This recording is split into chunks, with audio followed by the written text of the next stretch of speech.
এত মিস কুয়াশা আর কি, ওইটার জন্য বাইরে কিছুই দেখা যাচ্ছে না। মোবাইল ওটা বাইবেল সাউন্ড দিয়ে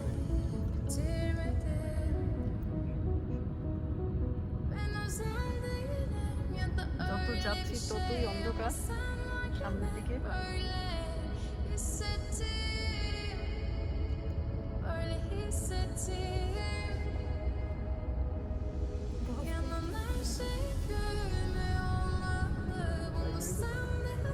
সামনের দিকে আর কিছুই দেখা যাচ্ছে না, কিন্তু বাইরে এমন হচ্ছে মনে হচ্ছে রাত হয়ে গেছে, এখন কুয়াশার জন্য কিছুই দেখা যাচ্ছে না।